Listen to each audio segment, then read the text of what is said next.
konat ke sama ula pensha shiki pai pa hakabede bag jing songkya jongki hakabede bag jingtei hapoh kadol nong Lumpongdeng kabadan hapoh umyam ling bak video umidi rang bawrong bakat kum ka jingi menjur jong sorkar bat ka tanat ki kam jo kai perthai kalong bakam dei pandan kanu ka jingtei kabane shyrta permanent infrastructure hapoh kadol nong Lumpongdeng Henry kilong tangkum ki jingtei kibla le hapoh words le kibala banweng no hakanu no kapor bat kum kini jingtei kenum don jingta yaga jingjerngam ni yaki jingthung jingtem kiba pen itanat yaga maryang hakati kachaka.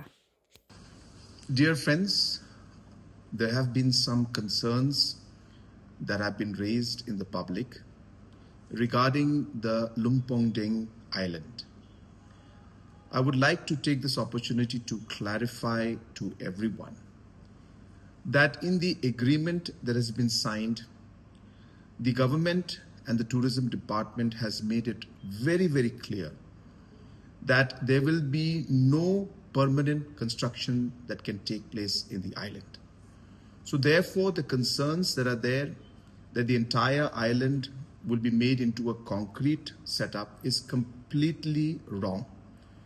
Government has made it clear in the agreement that no permanent structure is going to be allowed in the island.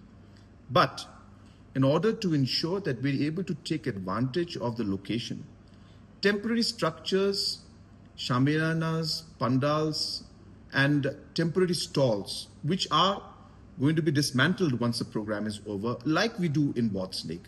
These kind of structures will be allowed, which will be barely there for a week, 10 days, and then removed again. And hence, there will be no impact of any sort on the island or on the overall flora and fauna in that location.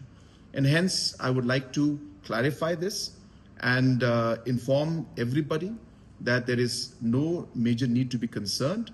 There could be some individuals who might try to mislead, that there have been some consent to operate and establish permissions being given.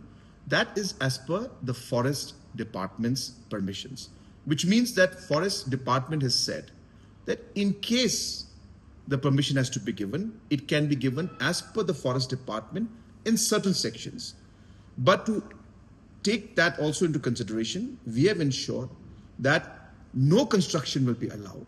And hence, even though environmentally the laws are allowing it, the Tourism Department has taken a firm stand and put it in the agreement that no construction, permanent construction, will be allowed in that particular island.